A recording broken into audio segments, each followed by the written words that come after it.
et ISO. Cette année, nous fêtons nos 35 ans déjà, et en fait, depuis près de 10 ans, nos solutions utilisent des technos d'intelligence artificielle, en particulier le NLP. Le but aujourd'hui, nous allons vous présenter nos innovations en termes d'IA composite et ses bénéfices afin de réduire les coûts et de limiter les risques, en particulier dans les sites SharePoint, ainsi que dans tout ce qui est file system. Donc pour ça, on parlera d'abord justement de ces coûts liés à Office 365. On évoquera également les risques avec des documents dangereux, que ce soit dans les SharePoint ou dans les file system. On parlera de notre offre d'IA Composite et quels en sont les bénéfices. Rabat vous présentera une démo pour rendre tout cela plus concret.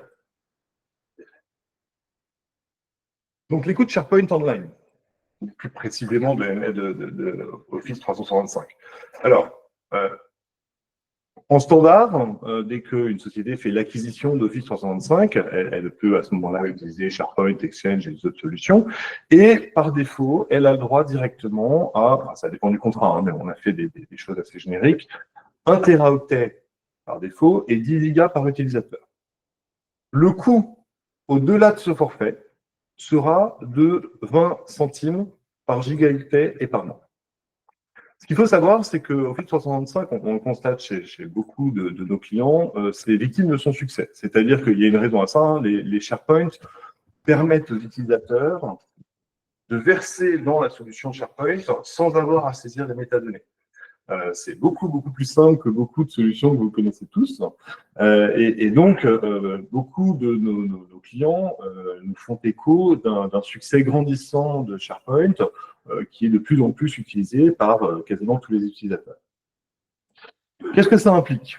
Si on prend un exemple, une société qui a 5000 utilisateurs, qui dispose d'une licence Microsoft Office 365, donc, de par ce que j'expliquais juste avant, ils ont 51 Teraoctets d'espace total. Si on prend comme hypothèse l'accroissement annuel aligné sur les prévisions de l'étude IDC Data Edge, on pourrait en prendre plein, c'était juste pour prendre un critère, on va considérer qu'une fois que la société a atteint son forfait dans l'année N, on a fait les calculs pour déterminer combien la société devra payer en coût additionnel de stockage, donc en dehors du forfait, hein, année après année. Donc la première année, c'est pas gênant. Hein. Bon, 2700 $ par an, on va s'en remettre. Par contre, ce qui est assez impressionnant, c'est la manière, en fonction de la croissance, dont vous voyez que les chiffres augmentent de manière exponentielle. L'année 2, 29 000, l'année 3, 76, l'année 4, 147, l'année 5, 254 000 $. Annuel, évidemment. Donc, on se rend compte que les coûts explosent. À noter que, comme vous le voyez, on passe de 51, on voit sur le schéma d'à côté, hein, on passe de 51 Tera, le forfait de base, à 106 Tera supplémentaires, donc en gros 157 Tera. En fait, ça a multiplié par 3, une augmentation de 300% sur les 5 années. Et avec ces calculs, on se rend compte à quel point les coûts vont croître de manière exponentielle. Ce qu'on veut mettre en exergue, c'est qu'on a rencontré différents clients et on a un peu de tous les cas. Il y en a qui explosent tout de suite, d'autres avec un peu plus de latence. Mais ce qui nous paraît évident, c'est qu'on considère que l'ensemble des clients avec qui on parle de ces sujets savent à quel point, à un moment, ils vont rentrer dans un accroissement exponentiel de ces coûts de stockage. Et c'est vraiment ce que l'on veut anticiper. Donc ça, c'est le premier point, c'est les coûts de SharePoint Online. Le deuxième, c'est tout ce qui est explosion des données non structurées avec ce que ça implique dans SharePoint, mais également dans les file systems. En effet, on parle d'un volume d'informations dans le monde qui augmente de 300%, alors c'est corroboré par le slide que j'avais montré juste avant. Les données sont plutôt plus stockées dans le cloud. En moyenne, un employé consacre 2 heures par jour à la recherche d'informations. C'est toujours assez impressionnant comme chiffre, mais dès qu'on pense aux mails, aux dossiers, aux différents outils qu'on peut utiliser, on se rend compte que le chiffre n'est pas abusé et que c'est vraiment beaucoup de temps qui sont perdus par tous les employés pour rechercher les documents. Pourquoi?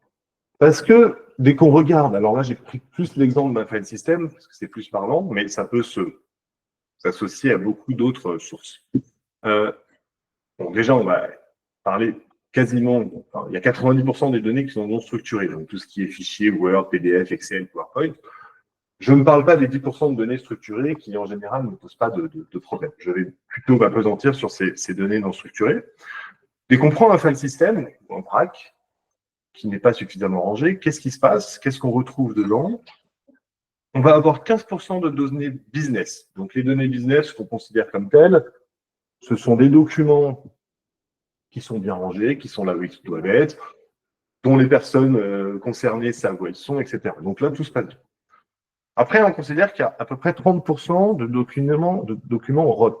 Donc, ROT, redondant, obsolète, trivial, c'est la terminologie. Redondant, tout ce qui est doublon.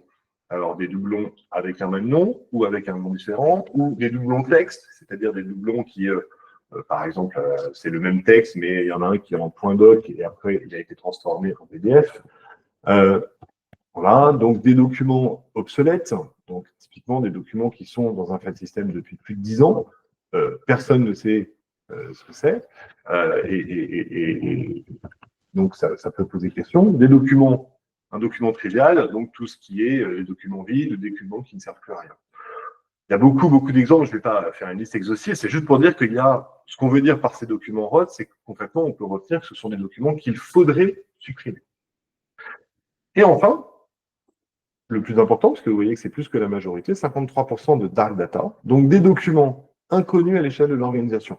Le meilleur exemple, c'est de dire une personne qui était là il y a 20 ans, qui est partie à la retraite à ce moment-là, qui a laissé dans un file system un certain nombre de documents, plus personne ne sait ce qu'il y a dedans.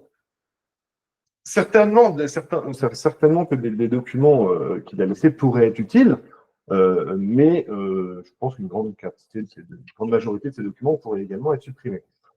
C'est là où on peut parler du risque, parce que dans ces documents, il y a forcément des documents avec, alors le RGPD, évidemment, il y a évidemment des données personnelles, mais il y a certainement des documents qui peuvent être des contrats avec des clauses qui peuvent porter préjudice à la société, en tout cas qui nécessitent une certaine confidentialité, des documents confidentiels, des documents avec des engagements, etc. Le problème dans ces file systems, c'est vraiment le fait qu'on ne peut pas les retrouver. Personne ne sait où ils sont, et c'est ce qui est vraiment inquiétant, surtout à l'heure de la cybersécurité, enfin, des cyberattaques, puisque finalement, personne n'est maître de ces documents. Et on voit beaucoup de clients qui nous disent on est inquiet, si jamais quelqu'un a accès à ça, il va trouver des documents qui peuvent être dangereux pour nous.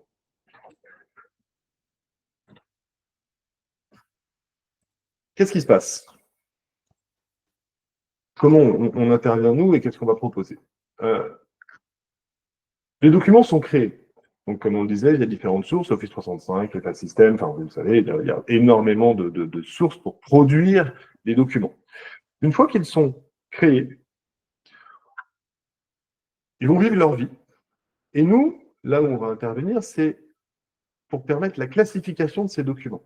Donc, on va utiliser l'IA Composite pour classifier les documents. Alors, comme on le disait, pour des raisons réglementaires, pour gérer les risques, pour définir la durée de vie de ces documents en fonction en particulier d'un référentiel. Beaucoup de documents ont des référentiels qui permettent de dire pour tel type de document, voilà son cycle de vie, quand est-ce qu'il doit être supprimé, quel élément déclencheur, quand est-ce qu'il doit être archivé, détruit. Donc, on va être capable de classifier, de définir le cycle de vie et de faire le préversement vers l'archivage. C'est vraiment un préversement, la vie du document, pour, en classifiant, déterminer les documents qui doivent être détruits ou on considère qu'il y en a 70%. Le chiffre est très aléatoire. Donc, on dit environ 70% de documents qui doivent être détruits et donc 30% qui devraient être archivés de deux manières. Soit à valeur légale, donc pour les documents les plus importants juridiquement. Donc là, on considère que ça correspond à 10% des documents à archiver. Et à froid, c'est vraiment au cas où. Là, on a 90%. La raison est simple. En général, l'archivage légal est 10 fois plus cher que l'archivage à froid, d'où le choix que vous voyez ici. Les bénéfices, De mettre en œuvre une telle IA composite, comme on l'a dit avec, au moment de la classification, c'est donc de réduire les risques, vous l'avez compris, de baisser les coûts de stockage, d'améliorer la productivité, puisqu'on va permettre aux utilisateurs de trouver plus rapidement. Et enfin, et c'est vraiment loin d'être négligeable aujourd'hui, c'est même un euphémisme, c'est de faire rentrer la société dans une démarche de sobriété numérique et correspondre au RSE et de toutes les normes qui sont absolument clés aujourd'hui et que toutes les entreprises souhaitent, enfin là où souhaitent aller toutes les entreprises. Alors concrètement, je parlais d'IA composite, mais que vous compreniez ce que ça implique et ce qu'on propose. Je simplifierai en disant que l'IA composite s'appuie sur les technos d'enrichissement de métadonnées. Donc, on a différentes technologies, certaines qui existent depuis 10 ans, je vais passer vite, parce que j'en parlais juste avant, les technos NLP en particulier, et d'autres qui sont beaucoup plus récentes. Donc, nos différentes technos d'enrichissement de métadonnées, c'est d'abord l'extraction de métadonnées natives. Tant qu'à faire, on va récupérer les métadonnées qui existent, donc le nom du fichier, la date de création, la date de modification, etc. On va calculer les empreintes de chacun de ces documents pour pouvoir détecter les doublons à partir de ces calculs. On peut également détecter la langue de manière très simple. Donc là, c'est des métadonnées assez simples à calculer.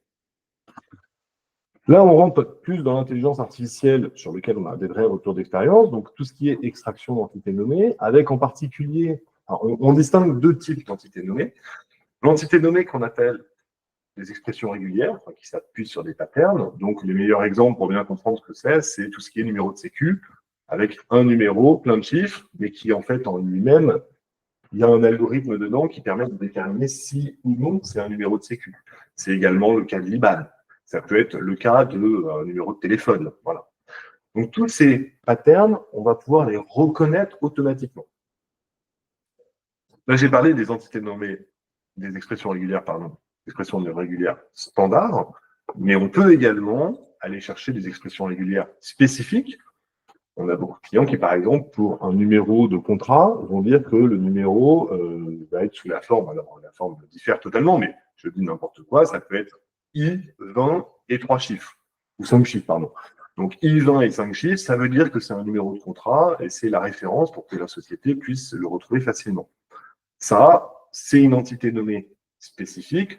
On va l'ajouter dans notre offre pour être capable de retrouver automatiquement tous les documents qui ont cette entité nommée. Donc, un numéro I20, I20, 5 chiffres. S'il est dans le document, on va le retrouver automatiquement et on sera capable d'enrichir la métadonnée avec ce numéro, donc de savoir que c'est un numéro de contrat. Voilà un certain type d'entité nommée. Il y a un autre type d'entité nommée, ce sont les listes. Donc les listes, de la même façon, ça peut être soit des listes standards, par exemple des listes de personnes, des listes d'adresses, ou des listes d'entreprises, pour aller rechercher dans les CV quelles sont les sociétés. On peut aussi utiliser des listes d'universités. Voilà, il y a beaucoup de listes de ce type-là. Et enfin, des listes spécifiques à votre société, typiquement la liste des partenaires, la liste des projets, la liste des salariés, si vous souhaitez. On peut, comme ça, être capable de retrouver et de savoir que si telle personne est dans un document et qu'il appartient à la liste, ben, c'est un partenaire. Pardon, c'est un salarié. Ou si c'est une société, ben, on sait qu'on peut reconnaître que c'est un partenaire parce qu'il est dans la liste. Donc tout ça, ce sont les technos pour enrichir la métadonnée. La dernière, la dernière dans les technologies éprouvées, c'est tout ce qui est classification par règle. Je prends un exemple. Si vous êtes dans un dossier qui concerne à tel endroit de l'arborescence et que le nom du document commence par CR, l'archiviste, le documentaliste de la société a défini que dans ces cas-là, le document est un compte-rendu. Si vous êtes dans la catégorie contrat et qu'il y a le mot NDA, vous pouvez classifier ou catégoriser le document en tant que NDA. Il y a évidemment autant de règles que de sociétés. Enfin, il y a énormément de règles par société. Chacun a pu créer les siennes. Et la force de la solution, c'est de pouvoir les intégrer et donc retrouver les documents, enrichir les métadonnées, encore une fois, à partir de ces règles. Voilà, c'était les 4 premiers. J'insiste juste sur ces 4-là en disant que ce sont des technologies éprouvées avec une certaine fiabilité. Normalement, on peut être sûr à 100% presque que les métalleux enrichis par ces technos, il y a une fiabilité quasi certaine.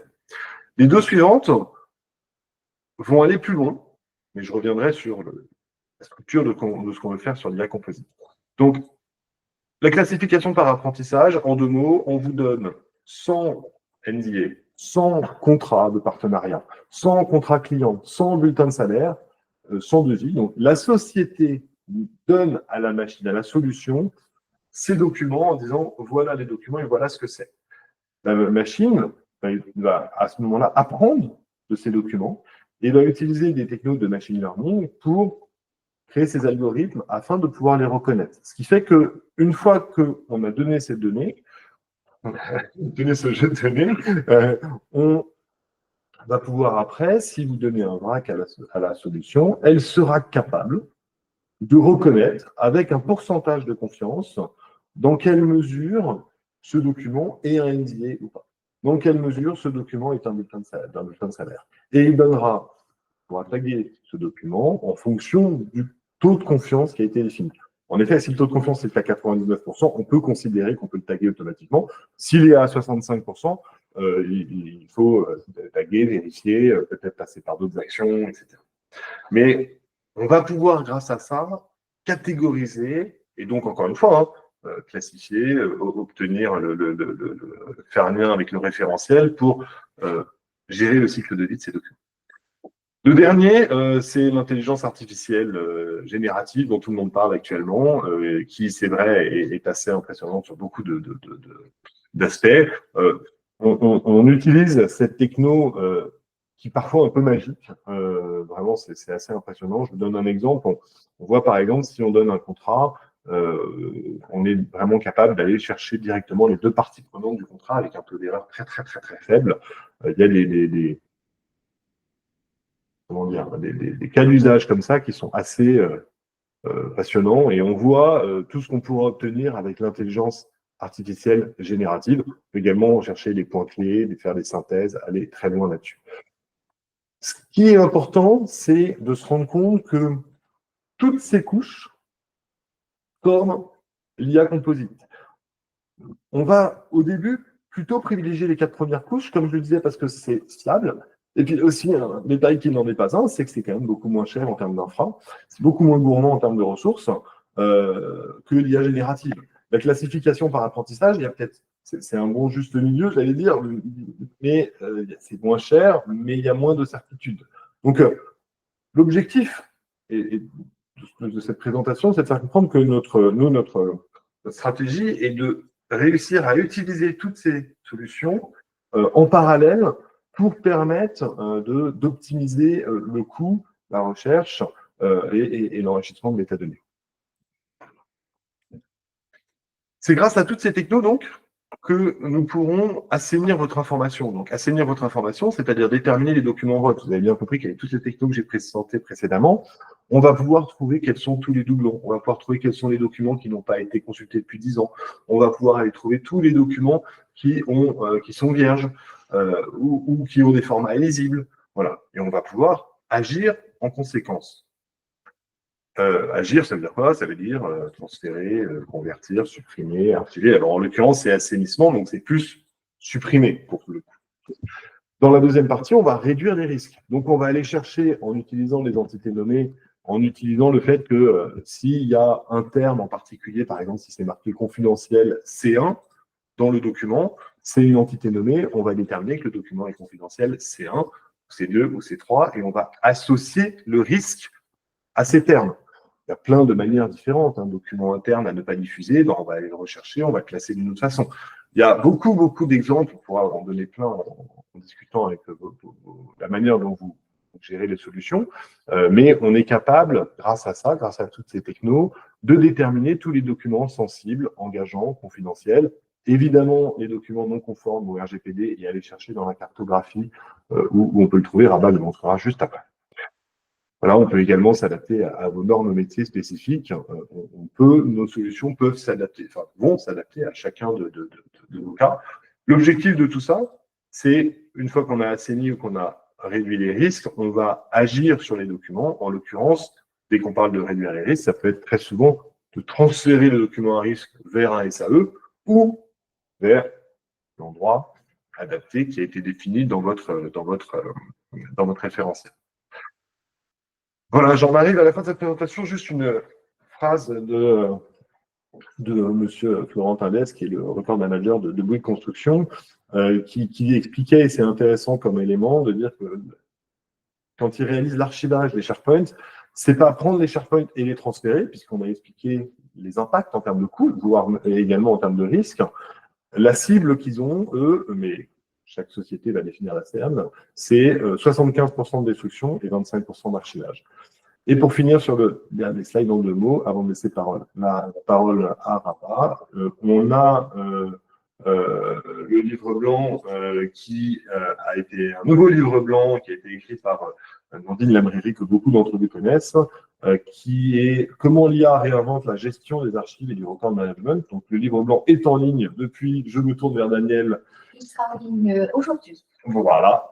Je vous engage également à lire le livre blanc, alors, le livre blanc de 2 clients, en particulier donc celui chez Bouygues Construction, dont je reprenais une phrase, donc transformation numérique et conformité réglementaire, qui explique, qui donne le retour d'expérience du projet qui est de transformation qui a été fait chez Bouygues Construction. Voilà. Et enfin, il y a un lien avec toutes les ressources, des livres blancs, des témoignages de clients que vous pouvez retrouver. Et pour fermer tous mes dires, je laisse la parole à Rabat. Merci de votre attention. Des mots. Je le partage. Oui, je reprends la main. Alors.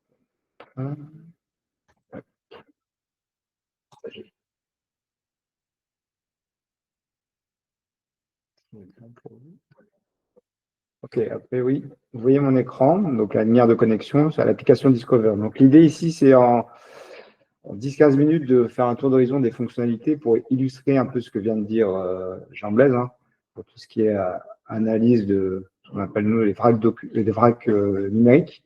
Donc tout document, tout fichier stocké sur vos espaces réseau, sur vos SharePoint, voire la messagerie. On va voir comment on peut les analyser, les classifier, les trier dans un but d'assainissement ou d'archivage en vue de réduction des coûts et des risques. Alors, on va faire un tour d'horizon des principales fonctionnalités. Donc, je me connecte à l'application Discover avec un profil d'utilisateur. J'arrive sur un premier écran qui est un tableau de bord un peu général dans lequel j'ai à ce stade peu d'informations. Donc, en fait, j'ai sur la partie gauche ce qu'on appelle une facette ou un filtre qui m'expose l'ensemble des espaces documentaires auxquels je suis connecté. Et donc là, on voit en un coup d'œil, en fait, les 3 espaces documentaires sur lesquels je suis connecté. En l'occurrence, ici, ce sont des espaces réseau, donc des répertoires réseau dans lesquels se trouvent un certain nombre de documents. Et en un coup d'œil, on voit déjà le nombre de documents dans chaque espace et l'espace occupé par ces documents-là. On a un autre indicateur qui nous permet de piloter un peu l'avancée de l'indexation. Donc, ça, c'est plutôt un indicateur technique. Et au passage, j'ai un indicateur qui m'indique la langue des documents. Donc là, l'outil, de manière automatique, est en mesure de détecter la langue des documents. Ce qui est important ici, c'est dès lors qu'on connecte un espace documentaire, soit un SharePoint ou un file system, on a d'emblée ce tableau de bord qui permet d'avoir une vision globale du fond documentaire en termes de volume et d'espace occupé. Mais ce n'est pas suffisant. Donc, si on veut aller plus loin dans l'analyse, donc Jean Blaise a exposé les différentes couches d'analyse que l'on peut réaliser. Donc, on peut créer comme ça différents tableaux de bord. Et donc là, c'est plutôt un tableau de bord d'assainissement dans lequel, en plus des espaces documentaires auxquels je suis connecté, et dans lesquels d'ailleurs je peux naviguer dans l'arborescence. Ici, c'est vraiment l'arborescence à l'identique de ce que vous pouvez avoir sur vos espaces réseau. Et à chaque niveau, on a le nombre de documents et l'espace occupé. En plus de ça, il y a une indexation de premier niveau qui va exploiter et récupérer l'ensemble des propriétés des documents, des propriétés intrinsèques aux documents, un peu techniques. Mais l'avantage de cette première analyse, c'est que c'est très rapide. Même sur un gros volume de documents, on a assez rapidement une vision d'ensemble qui nous permet déjà de faire des premiers tris, d'identifier ce que Jean Blaise a appelé des ROT, donc tous les fichiers redondants, obsolètes et triviaux, que vous allez pouvoir a priori supprimer ou écarter. En tout cas, ce ne sont pas des documents à vocation à être archivés. Et donc là, on va retrouver des informations du type la répartition des documents par poids, par taille de fichier, par date de dernier accès, de dernière consultation, date de dernière modification, les différents types de fichiers, et à chaque fois, le nombre de documents que ça représente. Donc ça, c'est les premières propriétés qu'on peut récupérer de manière très rapide. Et en plus de ça, on va pouvoir appliquer des étiquettes. Attendez, je suis en anglais, ça ne me plaît pas trop. Je vais le mettre en français. Voilà, ça sera mieux. Et je reviens sur. Voilà. Donc là, je peux appliquer d'autres étiquettes donc ce sont des règles que je vais paramétrer pour identifier peut-être des documents sensibles, des documents non modifiés depuis 10 ans, tout ce qui est des formats un peu exotiques, donc des formats a priori à écarter, tout ce qui est fichier vide, fichier temporaire, et on pourrait comme ça paramétrer d'autres règles à définir bien sûr avec vous en fonction de chaque contexte et de chaque fond documentaire. Et typiquement, donc là, ça permet de fichier temporaire, simplement cliquer là, je sais que j'en ai 3, c'est un système analyse de résultats et je peux les consulter. Fichier temporaire, c'est tout ce qui généralement commence par les tildes ici. Donc, ce sont des fichiers que l'on peut écarter et là, on a des actions qui nous permettent soit de les déplacer dans un autre espace, de mise en quarantaine, soit éventuellement de les supprimer tout simplement si ici. Ou si je ne veux pas les supprimer directement depuis l'application, je peux les exporter dans un fichier et fournir ça à l'IT qui s'occupera par exemple de la suppression. Donc ça, c'est un exemple. Et on peut comme ça donc paramétrer différents critères. Mais là, on reste sur un assaisissement de surface sur les propriétés techniques des fichiers. Ensuite, on peut aller un petit peu plus loin et aller explorer le contenu texte des documents. Donc là, c'est une indexation de second niveau qui prend un peu plus de temps, mais dans laquelle on va pouvoir aller analyser le contenu textuel et essayer d'extraire de l'information à valeur ajoutée selon les contextes des clients et le corpus documentaire que l'on traite. Donc là, c'est sur la base d'expressions régulières ou de lexique de termes de thésauristes de mots-clés que l'on va injecter dans le système.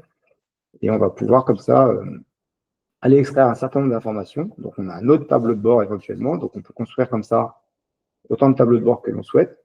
Et on a toujours l'accès aux différentes sources. Et sur l'ensemble des sources, là, on a appelé ça des données personnelles, plutôt des données à caractère personnel ou des données sensibles. On voit la répartition des documents qui en contiennent et ceux qui n'en contiennent pas. Et parmi ceux qui en contiennent, on a ici le nombre de documents qui, par exemple, contiennent un numéro de sécurité sociale, contiennent un IBAN, des numéros de carte de crédit, etc., etc. Des emails, des noms de personnes. Donc ça, ce sont des sondes que l'on vient placer comme ça sur les documents pour extraire des informations à valeur ajoutée pour définir notamment le niveau de sensibilité, le niveau de confidentialité d'un document, toujours dans l'objectif de trier, de classer et de sécuriser éventuellement les documents engageants ou sensibles pour l'entreprise. Donc là, ça fait un lien avec le RGPD sur le stockage des documents contenant des données à caractère personnel. Donc là, l'outil va permettre de mettre en évidence ces documents. Et ensuite, toujours pareil, si je m'intéresse aux documents qui contiennent des IBAN, je clique ici, ça affiche comme analyse de résultats. Et ensuite, j'ai des actions possibles. Voilà, soit d'imposer un tag, une étiquette complémentaire qui me permettra de les retrouver ultérieurement, soit éventuellement de les exporter ou de les supprimer, c'est important, de les déplacer dans une zone sécurisée, voire de les gouverner. on y reviendra, cette notion de gouvernance, ça permet d'appliquer un cycle de vie sur ces documents et de les envoyer en archivage. On y reviendra. Là, l'important, c'était de voir ce deuxième niveau d'indexation qui permet d'aller dans le contenu du document pour extraire de la donnée sensible, critique sur les documents. Et on a comme ça un tableau de bord. Donc là, comme je le disais, c'est un peu plus long, mais ça permet d'aller plus loin. L'autre avantage de la solution, c'est qu'elle propose une interface unique sur l'ensemble de vos sources connectées et transverse. Donc, ce tableau de bord, il s'applique à toutes les sources connectées. Typiquement, là, c'est des file systèmes, mais si je souhaite ajouter un site SharePoint, par exemple, j'ai dans la partie administration la possibilité d'ajouter un espace de données. Donc, je suis connecté à un tenant de SharePoint. Je veux indexer un site que j'ai ici, QA Test Team, par exemple. J'ai un site qui s'appelle QA Test Team, dans lequel il y a un certain nombre de documents répartis dans une arborescence quelconque, celle du client, dans laquelle j'ai des documents. Je vais pouvoir indexer cette source. J'ai simplement à le déclarer ici. J'indique le site que je veux indexer. Je valide ça et j'enregistre. Et le fait de faire ça, ça permet de mettre en évidence ici la partie un peu multisource et transverse de l'application en termes d'analyse. Donc, ça prend un petit peu de temps, mais ici, dans les sources connectées, je vais voir apparaître mon SharePoint. Et surtout, les indicateurs qui se recalculent également automatiquement pour mon site SharePoint. Donc là, je vais avoir dans mon site la représentation arborescente telle qu'elle est dans le site à l'origine. Donc, archivage des contrats par année, c'est bien l'arborescence que j'ai sur mon site d'origine. Donc là, j'ai accès à mes documents et pareil, le système de manière automatique ressort un certain nombre d'indicateurs qu'on aura pré-paramétrés. Et ensuite, je peux bien sûr naviguer dans le site et consulter les documents si je le souhaite. Pour ça, on a dans la liste de résultats le détail des documents et pour chaque document, les métadonnées et une visionneuse qui nous permet de consulter le document. Le temps que l'indexation passe, bien sûr, on va aussi extraire de manière automatique le texte. Voilà, là, il est passé. Le texte brut a été extrait, ce qui me permet dedans de faire des recherches plein texte, par exemple, pour rester à l'ENA. Je vais ici rechercher les documents qui contiennent ce nom-là. Et là, je vois directement le résultat dans le contenu du document sans avoir à l'ouvrir, mais je peux éventuellement le consulter, voire le télécharger. Donc, cet aspect recherche, elle est aussi importante parce qu'au-delà des règles que l'on paramètre, on ne peut pas forcément être exhaustive. Et donc, les clients ont l'expertise de leur documentation et peuvent effectuer des recherches sur des mots-clés pertinents en fonction du secteur d'activité. Et comme ça, toujours pareil, faire des tris, faire des lots, et éventuellement apposer une étiquette complémentaire sur le document. Et je reviens là. J'accélère. Donc là, je vous ai simplement illustré finalement la première partie, les 2-3 premières couches d'indexation. La première, c'était les propriétés intrinsèques des fichiers, un peu technique.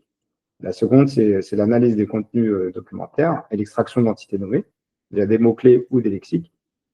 Et l'enjeu, c'est d'intégrer de l'IA dans tout ça pour automatiser le plus possible cette classification et aider l'utilisateur dans ce tri et dans l'automatisation de cette classification. Parce que jusqu'à présent, ça nécessitait d'une part de bien connaître son corpus documentaire et de paramétrer les règles qui permettent d'extraire les informations utiles. Avec l'IA, donc il y a plusieurs technologies d'IA, c'est pour ça qu'on parle d'IA composite dans l'outil. On va faire de la classification par règles, donc sur des métadonnées, ou par apprentissage, ce qu'on appelle aussi du machine learning. Je vais illustrer ça sur un exemple. Je vais mettre là. J'aurais besoin une information complémentaire qui est le tag. Donc, ça vous permet de voir qu'on peut aussi personnaliser les tableaux de bord. Voilà, j'ai ajouté ici une indication de tag. Cette représentation ne me plaît pas. Je vais plutôt la mettre voilà, comme ça. Voilà, sur le machine learning, c'est un peu particulier.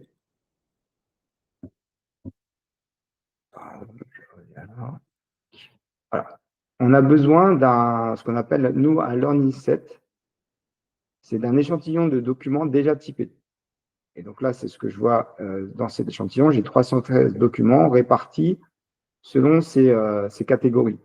Donc, facture, relevé de compte client, avis client Banque de France, dans le secteur bancaire, etc.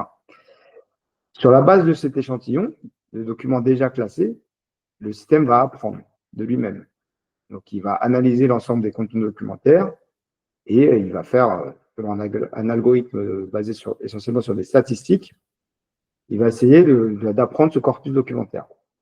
Dès lors qu'il a appris, on va pouvoir lui injecter ce qu'on appelle plutôt nous l'évaluation de set pour tester son apprentissage. Ce sont un ensemble de documents, cette fois-ci non triés. Vous voyez que par exemple dans mon learning set, ils étaient déjà catégorisés dans des répertoires, alors que là, je les mets en vrac et je vais demander au système de les catégoriser de manière automatique, sur la base de ce qu'il aura appris à partir de ce que j'ai appelé le learning set, le jeu d'apprentissage. Et ce qu'on voit ici, pour cette évaluation de set, ce sont des documents en vrac pour lesquels il a de manière automatique fait une proposition de catégorie qui a été validée automatiquement, puisque les suggestions ici, proposées par le système, elles sont ici, avec un score de pertinence. Quand j'ai paramétré mon classifieur, je lui ai mis une règle d'auto-validation qui disait s'il y a un seuil de confiance qui est supérieur à, dans ce cas-là, à 70%, mais qui est réglable, eh ben, tu valides automatiquement la catégorie. Donc, c'est ce qu'il a fait là. C'est-à-dire que ici, il a considéré à 100% que c'était une facture, donc il m'a validé la proposition. Si c'était inférieur à 70, ici, la zone serait vide et ce serait juste une suggestion. Et après, charge au responsable ou à un administrateur de soit corriger le type, soit valider la proposition. D'ailleurs, ici, dans certains cas, il peut faire plusieurs suggestions en disant bah, peut-être que c'est une facture, mais peut-être que c'est un contrat, et dans les deux cas, je suis sur un 40% ou à 60%. Donc là, il y a forcément un arbitrage à faire. Ça pour dire qu'il n'y a pas 100% de catégorisation automatique avec cette technologie, mais à partir du moment où on lui met on a un bon modèle d'apprentissage avec un nombre de types de documents assez limité et très distincts les uns des autres, ça donne d'assez bons résultats. Et 45. Donc là, c'est un jeu de test que j'avais déjà préparé, que j'avais déjà lancé l'apprentissage. Donc là, ça peut prendre aussi un certain temps, le temps qu'il analyse le contenu et qu'il fasse sa classification. Mais c'est complètement automatique et ça ne nécessite pas de paramétrage de règles. Donc c'est là où l'intelligence, c'est une forme d'intelligence artificielle, le machine learning, alors qui n'est pas d'aujourd'hui, qui date de quelques années, mais qu'on met en place dans nos outils pour aider à la classification. Et donc le dernier strate de l'IA, c'est l'IA générative. Sur l'IA générative, je n'aurai pas aujourd'hui de démo dans la solution à présenter, puisque ce sont des travaux en cours. Et on sortira une version. Ouais. Une version très prochainement, c'est-à-dire en mai, il me semble, qui intégrera déjà des IA génératives. Donc, nous, on ne développe pas de ce qu'on appelle des LLM. Donc, on va utiliser des LLM qu'on va intégrer dans la solution. Et l'objectif, bah, c'est encore d'optimiser l'automatisation de la classification et de l'extraction des métadonnées. Et là, l'IA générative donne des résultats assez probants sur les tests, en tout cas, qu'on a effectués. Alors, bien sûr, il faut les prouver en production. Là, on voit ça. OK. Donc, juste pour illustrer mon propos, voilà ce que ça pourra donner à terme dans l'application. Ici, on voit un tableau de bord dédié à l'autoclassification par l'IA générative, enfin, par l'IA composite plutôt. C'est-à-dire l'IA composite, c'est qu'on va enchaîner à la fois la classification par règle, le machine learning et l'IA générative. Au final, on ait la classification la plus fiable et la plus pertinente possible en fonction du jeu de données. Et donc là, on a un tableau de bord dédié à la validation de ce qu'aura suggéré l'IA composite en termes de classification. Donc, vous voyez sur la gauche les différents statuts de documents, les documents à classifier, les suggestions faites par l'outil, le niveau de confiance que l'on propose, est-ce qu'il est élevé, moyen, faible, et puis des catégories proposées. Et sur la partie centrale, on retrouve ces informations dans la liste de résultats, avec la possibilité ici de venir soit valider unitairement ou en masse les catégories proposées. Donc ça, c'est pour la partie classification, avec un aperçu de document sur le côté. Et sur la partie extraction des métadonnées, c'est pareil. Ici, on aura un document sur le côté. L'IA composite est passée sur le document et a fait des propositions de manière automatique de valeurs de métadonnées. Et ensuite, charge à l'utilisateur de valider, soit encore une fois unitairement ou en lot, les propositions faites par l'IA. Sachant, voilà, c'est pareil, on n'a pas forcément 100% d'autoclassification. Donc, il y a un moment donné où il va falloir positionner des seuils de confiance, à partir duquel on fait plutôt confiance à l'outil ou pas. Et j'en profite pour finir et pour laisser la place quand même aux échanges et aux questions. Avec l'IA générative, on va bénéficier aussi d'autres fonctionnalités, alors qui ne sont pas pour faire de la classification, mais qui sont plutôt pour, par exemple, via un chatbot, venir interroger un document. Et donc là, on pourra lui poser un certain nombre de questions, soit pour effectuer un résumé du document si on souhaite avoir les éléments pertinents ou les paragraphes pertinents du document, soit faire de la traduction, ou tout simplement poser des questions très précises sur un contrat, voilà, quelles sont les sociétés concernées par ce contrat, sur une facture, quels sont les montants de TVA, voilà. Et là, c'est un chat interactif, un peu la chat GPT, qui permet d'interroger un document. Et la dernière chose sur laquelle on va travailler aussi, c'est la possibilité de faire des recherches ici en langage naturel, de taper voilà, une requête en langage naturel et le système va retourner les documents qui répondent à cette requête-là. Voilà, globalement, alors, dans le temps imparti, en 10-15 minutes, un tour d'horizon de ce qu'on va proposer dans un but d'abord d'assainir, de valoriser le corpus documentaire dans un but de classification. Et tout ça, ça milite pour la gouvernance des documents et donc tout ce qui est réduction des coûts avec l'assainissement et réduction des risques avec l'identification des documents engageants, sensibles et leur préservation dans un système d'archivage à valeur probante ou à froid pour les documents non engageants. Pourquoi à froid? Parce que il y a des coûts de stockage qui sont, selon les offres, beaucoup moins onéreuses que ce qu'on peut retrouver sur les silos documentaires que vous avez soit sur les file systems, soit sur des SharePoint. Merci Arba. Voilà. On voit qu'il y a une question, donc on répond en deux mots. Nejma qui demande bonjour, est-ce qu'il y a d'autres solutions sur le marché pour ce sujet et quels sont vos points différenciants? On a été assez précurseurs sur le sujet de nos retours d'expérience. On voit qu'aujourd'hui, Microsoft a lancé une solution sur Office 365 uniquement, et c'est le meilleur signe possible de l'importance du sujet. Ils se sont rendus compte des difficultés qu'ils pouvaient avoir pour leurs clients en termes de coûts, et donc ils ont lancé cette solution et ils en parlent de plus en plus. D'autres solutions open source, par exemple Archifil, que beaucoup d'entre vous connaissent, qui permet également de travailler sur les vracs. En ce qui concerne les points différenciants, je dirais c'est notre méthodologie, nos retours d'expérience, notre lien avec l'archivage. C'est-à-dire par une solution industrielle capable de répondre à de grandes volumétries par rapport à d'autres solutions plus open source. Et donc voilà, en quelques mots, excusez-nous parce qu'on a duré un peu plus.